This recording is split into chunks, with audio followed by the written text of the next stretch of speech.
Queremos que digas ajá y que nos caiga el 20. Así que platicamos con visionarios, artistas, científicos, doctores, chamanes y toda clase de disruptores. Porque creemos que tan solo con hacer preguntas, pero sobre todo al escuchar, podemos cambiar la forma de percibir el mundo. Ser más empáticos, abiertos y humanos. Ajá. Es un espacio en el que sacamos del closet temas de los que poco se habla. Los cuestionamos y tratamos de entender la vida. Yo soy Paulina Feltrín. Y yo, Valeria Benavides. Y esto es... Ajá. Hola, ¿qué tal? Bienvenidos a un episodio más de Aha Moments. Yo soy Paulina Feltrín. Y yo, Valeria Benavides. Y el día de hoy estamos muy contentas porque vamos a estar platicando con Pamela Clines. Ella es fundadora de Peace with Pain. Es un proyecto que nace en 2018 y decidió romper con el silencio y hablar sobre su padecimiento, que es la vulvodynia, que es el dolor crónico en la vulva que no tiene una causa definida, misma que es muy poco conocida en nuestro país y yo diría que en el mundo. Y aún así, el que sea poco conocida no significa que no sea común. Pame padece vulvodynia desde hace casi 7 años. Cuando empezó con los síntomas, no encontró ginecólogo en México que le diera el diagnóstico certero, ni los tratamientos adecuados a su dolor. Razón principal por la que decidió hablarlo públicamente. Decidida contar su historia, ella le está dando voz a millones de mujeres que sufren en silencio. A través de su plataforma Peace with Pain, busca hacer conciencia brindando toda la información sobre vulvodynia y al mismo tiempo romper con los tabús que se han cultivado alrededor de los genitales y de la sexualidad femenina. Así que estamos muy contentas de tenerte con nosotras en Ajá, Pame. Bienvenida. Ay, muchísimas gracias, chicas. Yo feliz de que hayan pensado en mí y de estar aquí platicando con ustedes. Y bueno, antes que nada te queremos felicitar. Ambas, Valeria y yo, sabemos que no es fácil hablar de un tema tan personal como es tener un padecimiento y que le estés dando voz a tantas mujeres en un tema que nos parece sumamente importante como la sexualidad femenina, y a través de crear conciencia sobre la vulvodynia nos parece espectacular y algo que aplaudirte. Ay, muchísimas gracias. Y bueno, antes de que nos platicas, porque queremos conocer todo sobre tu historia y que nos cuentes sobre este diagnóstico, nos gustaría dar como un poquito de contexto a todas las personas que nos escuchan, hombres y mujeres, porque creemos que es un tema que debe ser abordado por ambos géneros, no es un tema exclusivamente femenino, que platicáramos precisamente de esto que es la sexualidad femenina, ¿no? Y de la labor que estás haciendo con Peace with Pain. Nosotras pensamos que en el momento en que empiezas a darle voz a la vulvodynia, te has topado con infinidad de tabús, ¿no? Existen muchísimos alrededor de la sexualidad, pero principalmente la sexualidad femenina. Esto quiere decir, creemos, ¿no?, que tiene un tema muy ligado a la educación, ¿no? Me parece que muchísima gente, incluyendo a las mujeres, no saben qué es la vulva y mucho menos, nos animamos a nombrarla. Claro. Me gustaría que nos platicaras cómo es que te has topado con estos tabús al momento de hablar de la anatomía femenina, e inclusive, a falta de otra palabra, vergüenza, ¿no? Porque la gente le inventa miles de nombres para no llamar a las cosas como son. Entonces, ¿cómo es que te has enfrentado a estos tabús al hablar, a ponerle nombre, a educar a la gente? ¿Cómo ha sido este proceso para ti? Sí, pues justo muy certero lo que mencionas.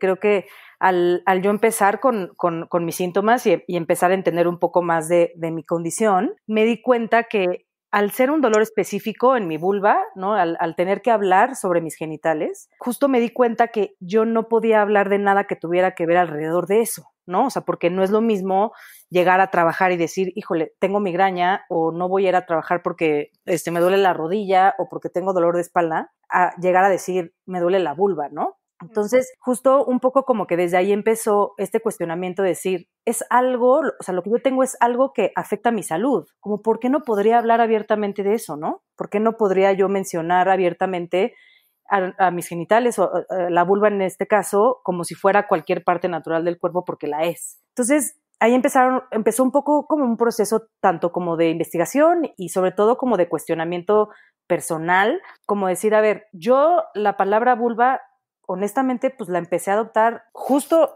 despuesito de que me diagnosticaron, ¿no? O sea, realmente no era una palabra que tenía en mi vocabulario.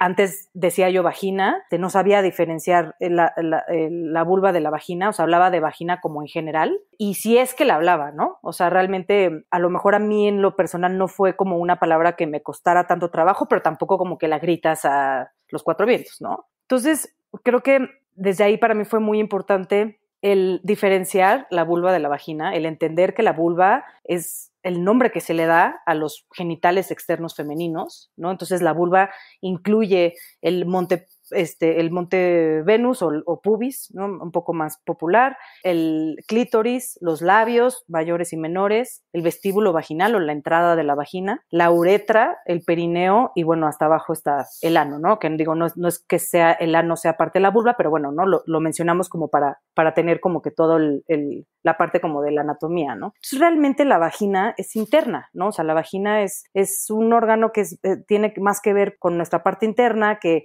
o sea, se nombra junto con el útero, junto con las trompas uterinas, junto con los ovarios, ¿no? Entonces, a simple vista, la vagina no la vemos, ¿no? O sea, porque la vagina al final es un canal interno, la vagina es por donde nacen los bebés, por donde pasa la menstruación, la sangre de la menstruación, cuando menstruamos. Entonces, nombrarlo, ¿no? O sea, poder darle un nombre y no tener que recurrir a darle un apodo, ¿no? Entonces, si nosotras mismas no le podemos nombrar, o sea, no podemos nombrar estas partes del cuerpo, pues ¿cómo podemos hablar entonces de nuestra sexualidad, ¿no? O sea, ¿cómo podemos conocer nuestro cuerpo? ¿Cómo podemos entenderlo, descubrirlo? Entonces sí cambia muchísimo cuando nombras la palabra, conoces tus genitales, sin duda. Y creo que acabas de tocar un punto fundamental hablando de sexualidad femenina, y es que como mujeres muchas veces no conocemos nuestro propio cuerpo, como que exacto, justo todo este trabajo en el que tú te sumergiste para entender qué te estaba pasando y descubrirte, ¿no? Es algo que efectivamente no nos enseñan y pocas veces por todos, pues las creencias que tenemos respecto a la sexualidad, respecto a la mujer, pues le dedicamos muy poco tiempo como mujeres a conocernos, a entender nuestros genitales, a identificar cómo son, qué sienten, etcétera, etcétera, ¿no?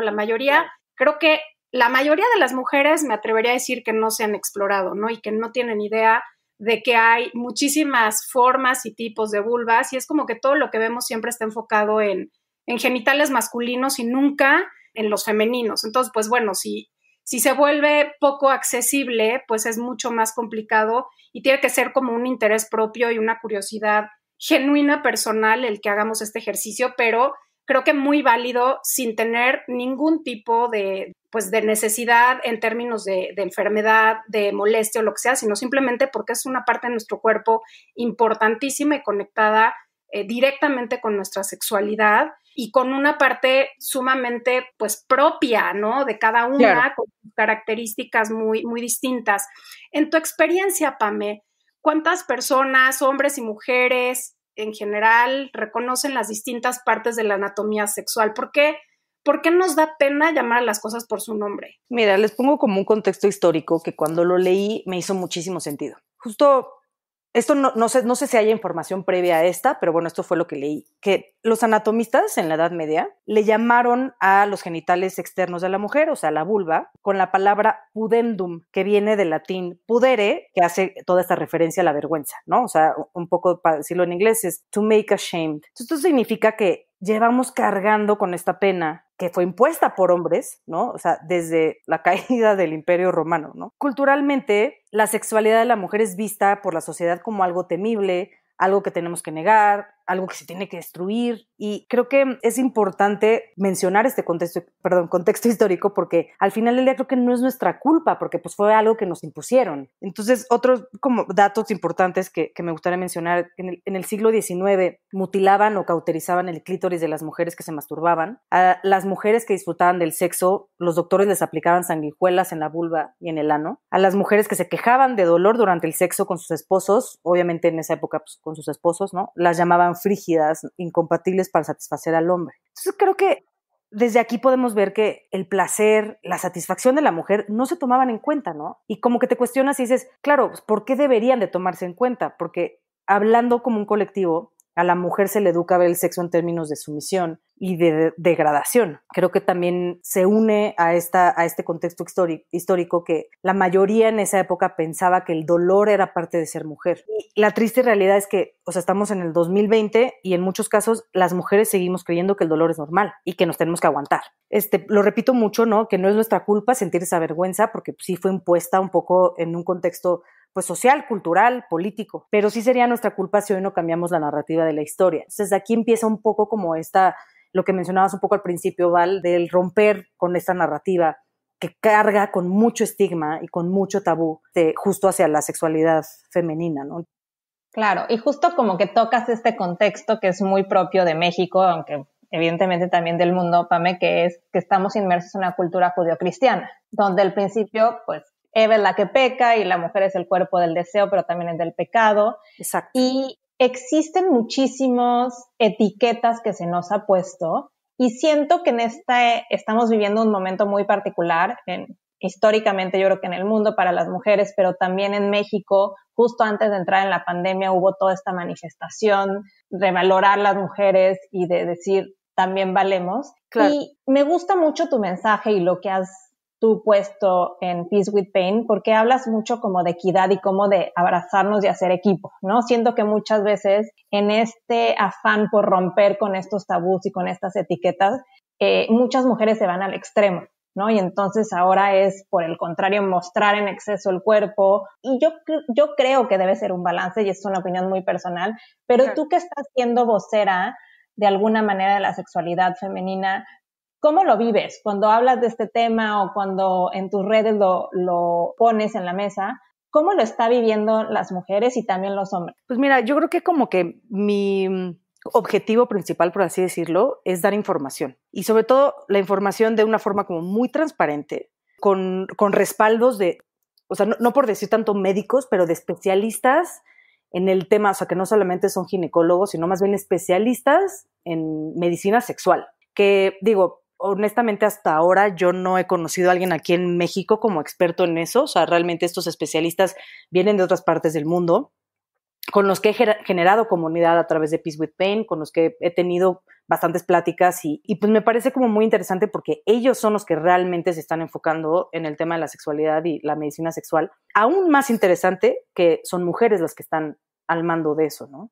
Creo que por muchísimos años fueron hombres los que estaban dictando en cuestión de comunidad médica, ¿no? Dictando sobre la sexualidad femenina y sobre los genitales, cuando de repente ahora sí lo pienso y digo, híjole, pero pues es que tú no tienes vulva, ¿no? Tú no tienes vagina, tú no tienes útero, o sea, ¿cómo puedes saber lo que yo siento? A mí lo que me interesa a través de Peace with Pain en temas de sexualidad es dar la información que nunca nos dieron, ¿no? O sea, es un poco también que entendamos que toda la parte como científica alrededor de la sexualidad en temas de medicina, o sea, de estudios de medicina y de diarios de medicina, estamos en pañales, ¿no? O sea, falta mucha investigación, falta muchísimo interés. Digo, sobra decir que todo lo que tenga que ver con salud en la mujer tiene muchísimo menos interés que la parte masculina, ¿no? O sea, claro que también ahí vivimos una desigualdad de género, claro que también en el sector salud vivimos un machismo y un sexismo y hay falta de fondos y hay falta, ¿no? O sea, como que son muchos factores los que influyen, ¿no? Entonces,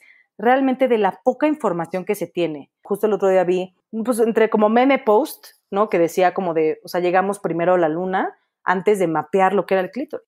Dijiste algo como que me resuena mucho y no quiero ser redundante en el tema, pero la importancia que tiene como mujeres tomar nuestra responsabilidad y asumir nuestra sexualidad por completo. Sí. Muchas veces, como tú dices, se lo delegamos a alguien más y está en nosotros cuestionarnos, ¿no? Está en nosotros tomar un espejo y conocernos, está en nosotras no dejar que la sexualidad la descubra al 100% nuestra pareja. Claro. Y hablar del tema con total naturalidad, ¿no? Porque inclusive entre mujeres estamos más acostumbradas a hablar de la forma de un pene sí. que realmente de las vulvas, ¿no? Sí. Y yo lo confieso, me acuerdo, y soy de las que sí he agarrado un espejo y me he explorado, que creo que son pocas, pero realmente, o sea, lo último que recuerdo es haber visto este episodio de The Goop Lab y ver varias vulvas y decir, wow, todas son diferentes. Claro. Y sí, hasta yo haberme sorprendido, ¿no? Claro. Sí, porque estamos acostumbradas a ver las que están en la pornografía, digamos, ¿no? O sea, y se nos olvida que por lo menos la pornografía mainstream, o sea, los canales de pornografía comerciales que se conocen, ¿no? O sea, se nos olvida que esas vulvas y que esos cuerpos también están editados, también están photoshopeados, también necesitan... También en los libros de texto, ¿no? O sea, en una escuela... Sí, igual en un libro de texto a lo mejor pues sale una, o sea, como que exacto. sale... sale nada más una, ¿no? Pero como que sí es esta parte de que se nos olvida que no es real, o sea, que se nos olvida que al final, pues, sobre todo en el tema de la pornografía o películas y tal, o sea, estos cuerpos femeninos también tienen que cumplirlo, digo entre comillas, con un ideal o con una estética de belleza que al final es un constructo social, ¿no? O sea, así como nos dicen que tenemos que tener los pechos de cierta forma, el cuerpo de la mujer tiene que ser de cierta manera, no podemos tener celulitis, no podemos tener estrías, no, o sea, como que todo eso, nuestros genitales también entran dentro de este como ideal de belleza. Oye, Pame, hace ratito nos hiciste un recorrido anatómico muy rápido justamente por los genitales femeninos, ¿no? Ya nos platicaste un poquito todo lo que, las distintas partes que son importantes que entendamos que tenemos las mujeres. Pero a mí me gustaría un poco que nos platicaras, ahora sí entrando un poquito más en detalle, ¿qué es la vulvodynia? ¿Y cómo llegaste a este diagnóstico? ¿Cómo fue este proceso en el que descubriste que tenías vulvodynia? Uy, no saben, o sea, fue un proceso dificilísimo. Bueno, primero para contestar tu pregunta o sea, la definición de vulvodynia como tal es el dolor crónico en la vulva de la cual no se conoce su causa y que hasta el momento no tiene cura. Cuando digo dolor crónico significa, o sea, cuando ya se habla de crónico, o sea, tiene que permanecer por lo menos 3 meses. Me gusta aclararlo porque luego pasa que a lo mejor sentiste tantito dolor un día y ya me escriben así de, tengo vulvodynia. No, o sea, no, o sea, como que sí tiene que ser algo de que por lo menos viva o esté presente durante 3 meses. Y también otra cosa que me gustaría aclarar es que la vulvodynia no tiene nada que ver con una infección o con un virus, con una bacteria, no es una enfermedad de transmisión sexual. Realmente es como si hablamos, cuando digo dolor crónico, como si hablamos de una migraña o del dolor crónico de la espalda baja, ¿no? O sea, tiene que ver más con el sistema nervioso que con algo que tenga de bacteria o infección o algo así. Y otra cosa también es que pues, le puede pasar a cualquier mujer de cualquier edad, incluyendo a niñas adolescentes. Es muy importante conocerla, digo, aunque no la padezcas, creo que todos tenemos una mamá, una amiga, una abuela, una tía, una sobrina, una hermana, una hija que pudiera estar en esta situación. Y bueno, hablando de mi proceso, les comentaba que fue un proceso muy duro porque esto fue hace ya casi 8 años. Ahorita, si cualquiera se pone en Google, o sea, que googlea la palabra vulvodynia, van a salir millones de artículos, millones de cosas. Hace 8 años no había nada. Para mí fue muy difícil porque fue un proceso de estar yendo de ginecólogo en ginecólogo. Vi a diferentes médicos, también estuve yendo con infectólogos, con bacterólogos, con gastros, me fui un poco también por la parte como de medicina alternativa y entonces que si el chamán y que si el homeópata y que si el gurú y que si el whatever. Entonces como que fue una época de estar 2 años y medio viviendo como vidas paralelas porque justo con lo que estamos hablando, ¿no? Dentro de esta naturaleza íntima donde existe mucha vergüenza y mucha pena, pues yo escondí lo que me estaba pasando por todo este tiempo. Y hablo de que vivía vidas paralelas porque al mismo tiempo de estar yendo de doctor en doctor y estar tratando de investigar qué era lo que me estaba pasando y por qué estaba yo sintiendo dolor, al mismo tiempo me tenía que despertar todos los días a las 7 de la mañana para ir a trabajar y poner mi carita muy linda y sonreír y pues vivir la vida normal. Entonces sí fue un proceso difícil hasta que llegó un punto donde se podrá decir que toqué fondo, ya tanto desgaste, tanto físico, emocional, económico, ¿no? O sea, de estar yendo con tanto doctor, que más allá de que no supieran lo que yo tenía, el discurso que me daban, el trato que me dieron la mayoría, y fui tanto con hombres como con mujeres, fue muy feo. O sea, fue un discurso donde me dijeron que estaba loca, donde me dijeron que mejor fuera al psicólogo, que lo que tenía seguro era algo que tuviera que ver con algún trauma, enfocaban mucho en si yo había padecido de algún como abuso sexual o algo así, que seguramente de ahí tenía que ver. Otros que me dijeron, tómate una copa de vino y relájate, no tienes nada. Otra vez seguimos con esta narrativa de que al dolor en la mujer se le minimiza. Como que sí fue muy, muy feo recibir ese discurso porque llegué a un punto donde sí me la creí. Y donde sí llegué a pensar como de, pues chances sí estoy loca. O sea, chances sí me lo estoy ocasionando yo solita, chances sí me lo estoy inventando. Y de repente fue como que un momento como muy ahora sí que un aha moment de decir, ¿sabes qué? Ya estoy harta de estar como que en una actitud como muy pasiva ante la comunidad médica. Pues sí, fue como de yo voy a tomar las riendas y voy a encontrar qué me pasa, ¿no? Y ahora sí que a través de Google y a través de estar yo solita como que con esta intención de lo voy a encontrar, o sea, no estoy loca y lo voy a encontrar, de un poco resistir el discurso que me dieron los doctores. Encontré a la National Vulvodynia Association, que es la asociación que se dedica justo a todo lo que tenga que ver con investigación, con capacitación de médicos y así como apoyo para los pacientes. Esta asociación está en Washington, hasta donde yo tengo entendido, creo que es la única que hay como asociación específica que se dedica a la investigación, que recaude fondos y que sea, que funcione tal cual como, pues sí, como una asociación, digamos. Y, o sea, me interesó mucho la historia de cómo empezó esta asociación, porque fue creada por mujeres que padecen de vulvodynia y que empezaron un poco, pues como yo empecé lo de Peace with Pain, de pues, repartir flyers en la calle y de empezar a sacar la luz sobre esto, ¿no? La verdad es que las admiro muchísimo y les agradezco un montón porque gracias a ellas y gracias a esta asociación encontré los doctores en Estados Unidos que me pudieron dar un diagnóstico y que me pudieron empezar a tratar. Oye, Pame, ¿y este padecimiento, esta enfermedad, es un dolor, como decías, crónico, pero es algo constante? Mencionaste algo sobre vivir con dolor, ¿no? Y este tema de tener que seguir tu vida normal. ¿Literal es un dolor permanente? Sí, es permanente. Bueno, por lo menos al principio, cuando yo empecé con los síntomas, era permanente. Lo sentía todos los días, a todo momento, independientemente si estuviera parada, sentada, acostada o lo que hiciera.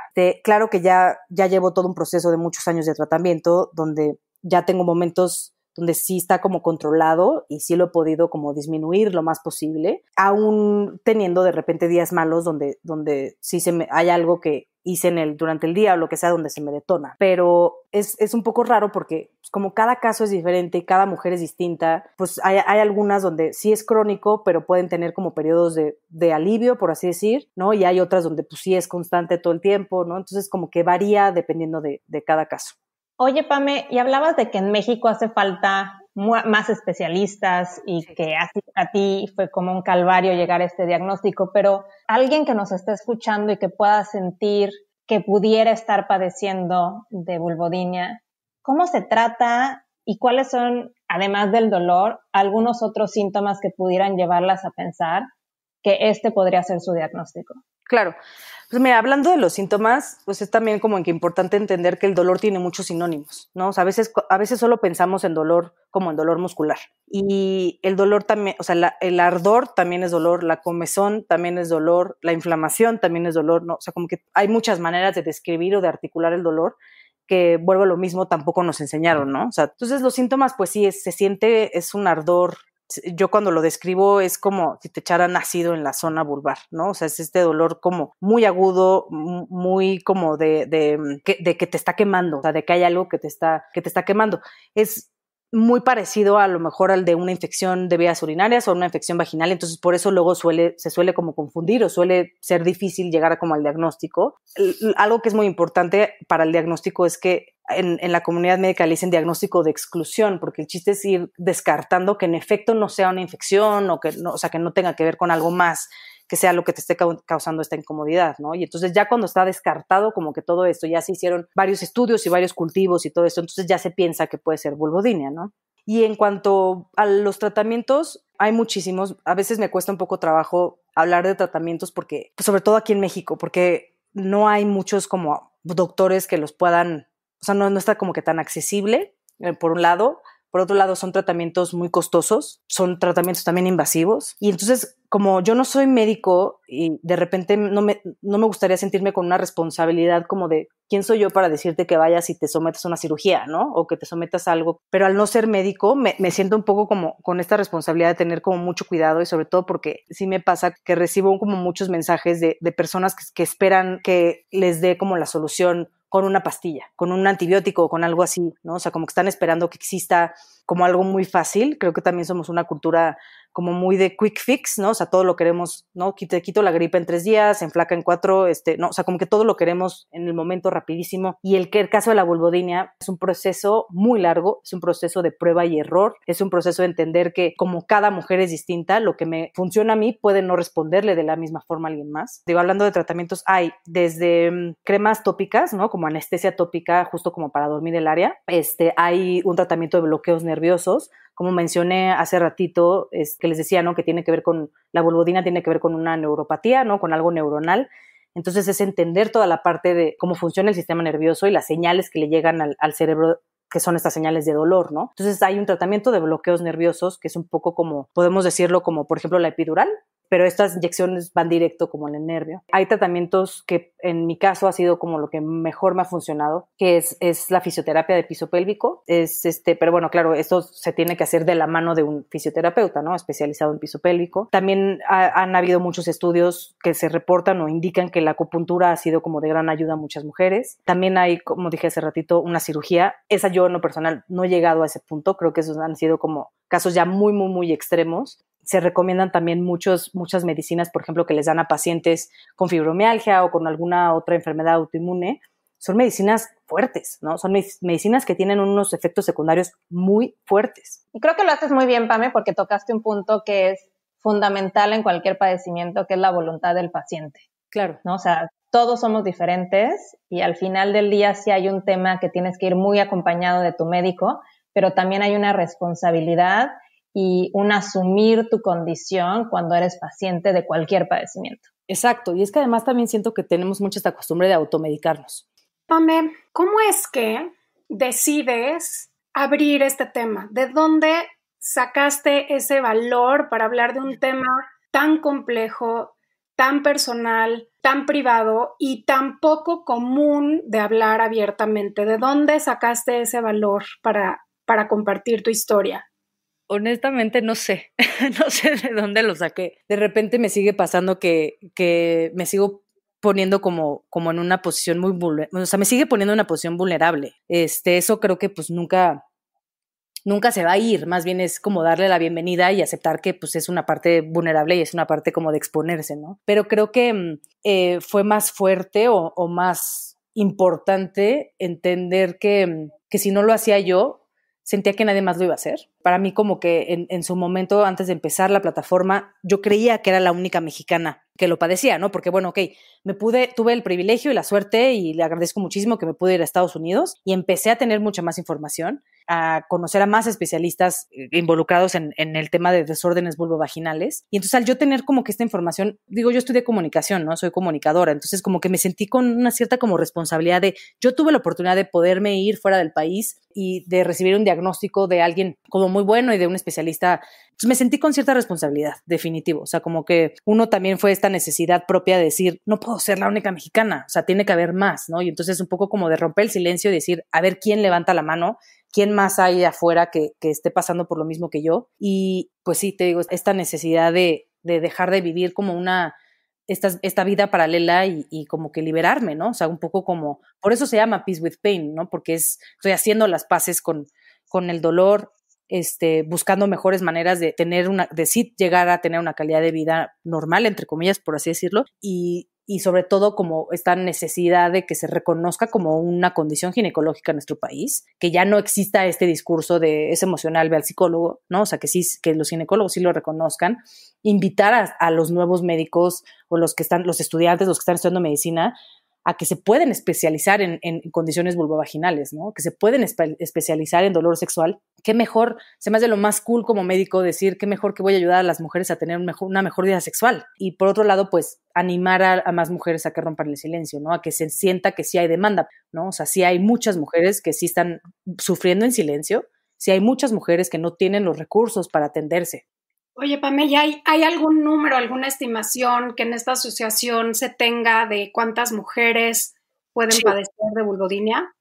Pues mira, para que se den una idea, el último estudio que se hizo con este tema de una estadística como tal que lo indique, se hizo en el 2012 en la Universidad de Harvard y está respaldado por los institutos de salud en Estados Unidos. Pero el estudio indicó, que se reportaron 6 millones de mujeres en Estados Unidos que padecen de vulvodinia. Esto fue en el 2012. Si lo ponemos en contexto un poco ahorita relacionándolo con el COVID, o sea, nosotros el COVID mundial, o sea, no se ha llegado ni siquiera al 1,000,000 de fallecimientos. Y aquí estamos hablando que hay 6 millones de mujeres que solo en Estados Unidos lo padecen. No, entonces, y es cuestión de sacar una regla de 3, ¿no? Literal. Si sacas la regla de 3, pues es un poco como el 3% de la población, ¿no? O sea, y en México, pues ahí se la lleva, ¿no? Pues es un numerito bastante importante, Pame. Es bastante importante. Y hablando de dolor sexual en general, son 20 millones en Estados Unidos. Entonces, o sea, sí es un tema importante es muy chistoso como hay hojitas, ¿no? Hay estos formularios que te piden llenar con tu historial médico y en ningún lugar ahí está la pregunta sobre el dolor sexual en la mujer, cuando es lo más común que hay. ¿Por qué? Porque las mujeres tenemos ciclos, toda nuestra, o sea, es como de bienvenido a ser mujer, punto. Tenemos ciclos, o sea, no nada más hablando de una menopausia como de, ay, bueno, me faltan años para entrar a la menopausia. No, es la cantidad de factores, desde las que toman antidepresivos, las que toman anticonceptivos, el ciclo menstrual, las que padecen, por ejemplo, de una endometriosis o de alguna enfermedad. O sea, es más, digo, yo creo que, Val, tú sabrás, digo, no sé si es una pregunta un poco íntima de tu lado, pero pues igual los side effects también de un cáncer o algo así, pues claro que también pueden afectar la zona, ¿no? O sea, sobre todo pues por los medicamentos y todo eso, ¿no? Totalmente, todo, líbido, todo, ¿no? O sea, como que todo. Ganas y todo. Todo, exactamente, ¿no? Entonces son muchas condiciones, o sea, es el embarazo, es la lactancia, el posparto, o sea, son todas las etapas por las que pasamos la mujer que nos afectan nuestra vida sexual. Entonces vuelvo a lo mismo, ¿no? Como que seguimos dándole prioridad al placer masculino, seguimos pensando en que lo único que importa es el otro, ¿no? O sea, hoy en día un hombre puede ir a un consultorio médico, o sea, un hombre con alguna disfunción, digamos disfunción eréctil, va a un consultorio médico y en menos de media hora recibe una receta de Viagra o como se llame la medicina para eso. En cambio, una mujer puede pasar 11 años para recibir el diagnóstico. O sea, deja tú el medicamento, ¿no? El diagnóstico. Y yo creo que estás tocando un tema, Pame, que hablábamos también como de comunicación. Uh-huh. Y me lleva a hacerte 2 preguntas. La primera en este tema es, me pregunto cómo es que lo abordas o sea, una vez que llegas a un diagnóstico, ¿cómo es que lo abordas con tus papás, con tus amigos, con tus amigas, en la oficina? Pero si me regreso un poquito antes de llegar ahí, siento que mucho de este placer sexual o de este dolor, entre mujeres no lo hablamos. Claro, no, para nada. Entre mujeres existe como este estigma de no puedo hablar de cómo me siento yo, ¿no? Es como que es muy difícil encontrar esa empatía y esa libertad inclusive entre mujeres. ¿Cómo ves tú o cuáles son los errores más comunes en los que como mujeres caemos que provocan que exista este silencio? Claro, no, muy buena pregunta. Yo creo que, mira, o sea, obviamente creo que sí depende muchísimo de la educación, tanto en casa como en escuela, ¿no? Y vuelvo a meter, o sea, lo que comentamos al principio como el factor religión, ¿no? O sea, creo que eso sí nos impide completamente de que hablemos de estos temas. La otra también siento que cuando empezó un poco más como esta liberación de hablar de sexo en general, como que las mujeres que hablamos de sexo, como que nos tuvimos que ir un poco como al extremo de decir, ok, ya podemos hablar de sexo, ya estamos en esta revolución, ya nos liberamos y entonces hablemos de, híjole, yo cada vez que tengo relaciones sexuales tengo un orgasmo, obvio, ¿no? O sea, las típicas preguntas de las amigas de, pero ¿y te veniste? Ay, claro, obvio, ya sabes. Y en el fondo sabes que no, ¿no? O sea, como que siento que regresamos un poco al que no nos sentimos cómodas con nuestra sexualidad, ¿no? Y estas ideas erróneas que tenemos de, por ejemplo, usar lubricantes porque hay una falla. Y no es cierto, no tiene nada que ver, ¿no? Hay algo malo, entonces, ¿cómo le voy a decir a mi pareja que tengo que usar lubricante? Pues se va a sentir. Volvemos como que estas ideas que tenemos, que agarramos tanto de lo que vemos en medios o lo que nos dijo la revista o lo que vimos en la película o en la pornografía y así, y esa es nuestra como fuente de educación, nuestra base de educación. Como que tenemos todavía muchas de estas como cosas populares alrededor. Cuando es nuestro derecho absoluto el disfrutar plenamente de nuestra sexualidad. Exacto, pero nosotros no sentimos que es un derecho. O sea, y el abrazar que otras mujeres también lo vivan, ¿no? Porque luego también las mujeres son las primeras en juzgar. 100% es como el miedo al juicio, el miedo a ser vulnerable, el miedo al que van a pensar, el miedo a que si todas mis amigas están diciendo, si estamos jugando a decir la verdad sobre la sexualidad, si estamos en la fiesta y ya estamos neteando, lo que sea, todas mis amigas están diciendo que yo siempre me vengo cuando tengo relaciones sexuales, siempre se vienen contigo, y yo no, voy a ser la única en exponerme.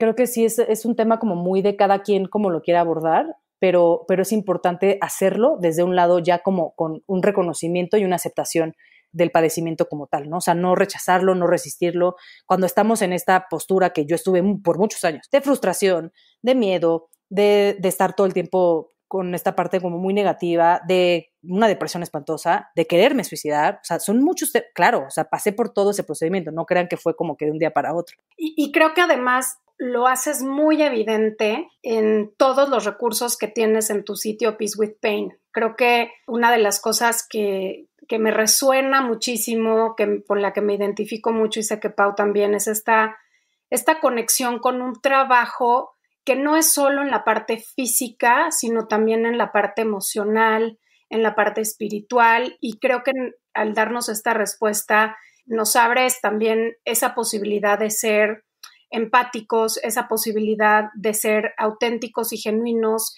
y de pedir apoyo y de hacernos de todos los recursos que necesitemos para superarlo en todo lo que tiene que ver en nuestra vida. Exactamente, totalmente de acuerdo. Y hablando un poco de tu sitio, que nos encanta por este contenido, por esta unión y comunidad entre mujeres compartiendo mensajes. La frase como tal es súper poderosa, ¿no?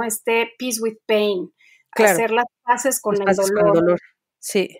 Es súper grande, súper poderoso, súper profundo, y nos encantaría, Pame, que nos compartas cómo es este camino diario de vivir y de aprender a vivir con dolor. Claro.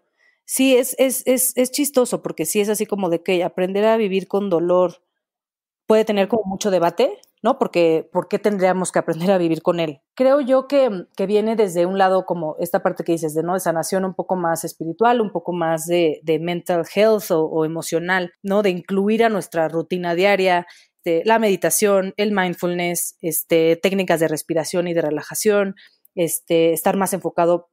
Por ejemplo, si hablamos de ejercicio, pues yo tuve que cambiar toda mi rutina de ejercicio, ¿no? Yo no puedo hacer un ejercicio muy pesado. Entonces, pues me enfoqué más como en hacer yoga o en hacer pilates y de estar como un poco más, pues de hacer ejercicio o actividad que esté un poco más conectado como cuerpo y mente. Y pues creo que esa es la clave de tener como una sanación exitosa, ¿no? Incluir todos estos factores que por supuesto que influyen, ¿no? O sea, a lo mejor podemos tener la pastillita mágica que nos quite el dolor, pero si nosotros no estamos bien emocionalmente o no estamos bien espiritualmente, ¿no? O sea, no llevamos esta parte en nuestra vida, pues no creo que se pueda como que sanar del todo, ¿no? O sea, creo que sí, que sí es algo que es importante adoptar en nuestra rutina, sin duda. Por lo menos a mí sí me ha funcionado. O sea, yo no hay día que no haga mis ejercicios de meditación.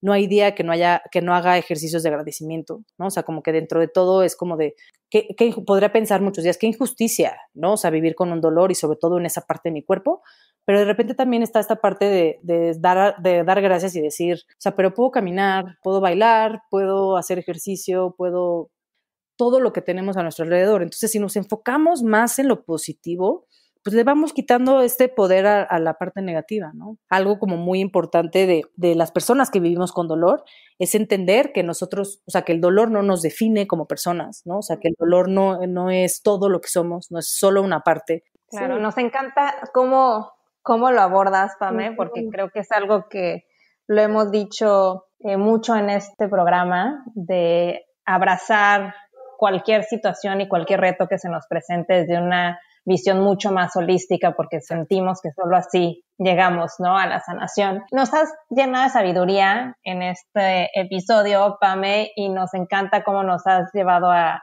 cuestionarnos. Y nos gustaría terminar que nos dijeras cuál ha sido tu aha moment. Pues yo creo que sí tiene que ver un poco con el tema de mi sexualidad, sin duda.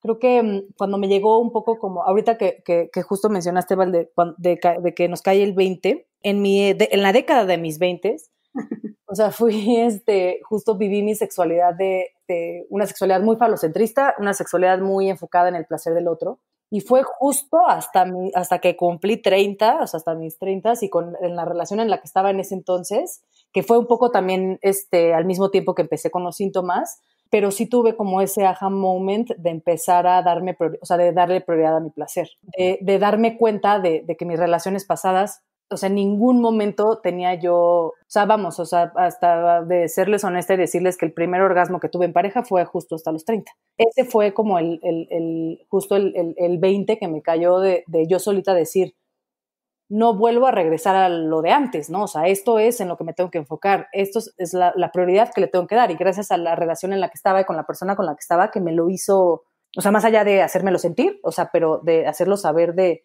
no, o sea, tienes que decirme, tienes que platicarlo, tienes que comunicarme, que él me dio como ese espacio para que yo empezara a abrirme un poco más sexualmente. Ay, gracias, Pame, de verdad Ay, que no, nos has gracias dado a una ustedes. plática increíble, nos has llevado a un recorrido súper honesto, con muchísima información. Yo creo que nos cayeron varios aha moments a todos los que estamos escuchándote. Y gracias por tanta honestidad, por nombrar las cosas como son, por invitarnos a cuestionar. Y cerrando este episodio hablando de equidad y de lo importante que también es que tu pareja y que los hombres abracen también la sexualidad femenina desde un lugar de mucho más amor, más empático y mucho más en pareja. Si te gustó este capítulo, compártelo, danos like y síguenos en redes sociales en Facebook e Instagram. Estamos como @aha.mx y nos vemos todos los jueves a las 7:30 en Instagram Live para platicar de diferentes temas y para que nos conozcas un poco más. Muchísimas gracias por acompañarnos. Nos vemos a la siguiente.